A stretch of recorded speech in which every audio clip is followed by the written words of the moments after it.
गुरुवार भोगरे विधायक गौतम बुद्ध दासों 40 रु ऊर्ध्व पंचायत निर्वाचित प्रतिनिधि प्रकल्प अनुमोदन को नहीं वीडियो जरिया जिलापाल को स्मारक पत्र देता बेले आज भोगरे बीजेपी पक्षर थाना छक स्थित पार्टी कार्यालय एक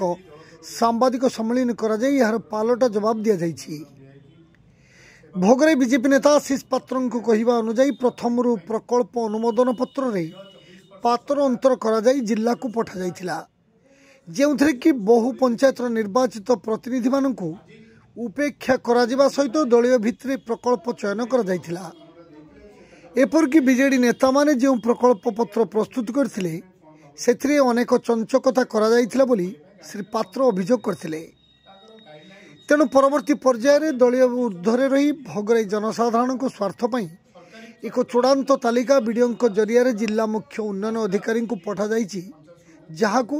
राज्य सरकार तथा जिला प्रशासन अनुमोदन करिवे बोली श्री पात्र आशा प्रकट करिसेंती। तेबे पूर्व सरकार समय अनेक प्रकल्प करा न जाई टंका हड़प करिबा, 24 वर्षर बीजेडी सरकार समय पंचायत प्रतिनिधि मानक उचित सम्मान न मिलिबा, यास अम्फान एफडीआर प्रभृति प्रकल्प बाबद 7 कोटी ऊर्ध्व टंकार काम न होई पड़ी रहिबा, सीएफसी एसएफसी और ग्रांटीनेट प्रकल्प बाबद 23 कोटी अधिक टंका खर्च न होई गच्छित रहिबा पछरे कहार हाथ रही विधायक यार उत्तर देवे कि बोली श्री पात्र प्रश्न करछंती। एथिसहित विगत दिन में भोगरे पंचायत समिति दुर्नीतिर पहाड़ पलटि बेले काम करि न पारी एबे अजथा नुआ सरकार को बदनाम करा जिबा बीजेडी रो एक हीन प्रयास बोली बीजेपी नेता माने कटाक्ष करी कहिसंती। मुख्य उद्देश्य हूँ 21 तारीख जो विजु जनता दल माननीय विधायक जो गोटे आपत्ति उठाई ग्रांटीनेट फंड नहीं से बाबद आज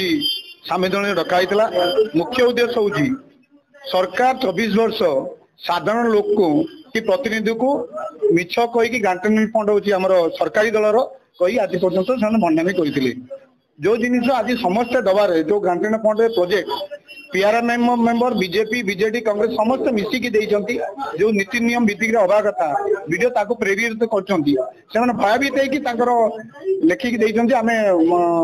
कलेक्टर को लिखिकी देइचंती आमे जदी प्रोजेक्ट आम प्रोजेक्ट न जाए ताले आमे आंदोलन करिवो पूरा भित्तिहीन कथा करिवे करू किए आंदोलन करबे का मना नहीं। आज मुख्य उद्देश्य होची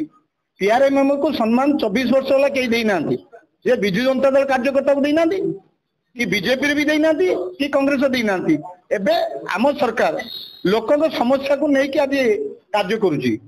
से पागल हो गले 24 वर्ष शासन विरोधी कौन विरोध कौन कार्य जान आज से कहते आम कोर्ट द्वारस्थ हबू जदि भोगरे कोर्ट द्वारस्थ क्या मना नहीं भोगरे डेभलपमेंट वर्क कोर्ट द्वारस्थ मानव विधायक बंद है विधायक दायीदार हे कहीं बंद हो तार उत्तरदायी रही से आम किसी प्रतिक्रिया रक्षा उचित। यह सांबादिक सम्मेलन अन्य मध्य अंशुमान महांती, दिलीप दत्त, अशोक दास, संजीव साहू, तरणीकांत सेनापति, अनिमा पाणिग्राही, राजेश्वरी कामिला, परमानंद परिड़ा, शक्तिपद पांडे, गोपाल पंडा, हरिहर त्रिपाठी, नीलकंठ घोष, डॉक्टर मणिकिंकर पट्टनायक, सत्यव्रत जेना, मधुसूदन पात्र प्रमुख बहु कार्यकर्ता उपस्थित रही बीजेडी एभली हीन राजनीति को कटु समालोचना करथिले। शेषरे राधाकांत प्रधान समस्त को धन्यवाद अर्पण करथिले। बालेश्वर जिला भोगरेरू स्वरीत स्वप्न पंडा रिपोर्ट, जीटीवी ओडिया।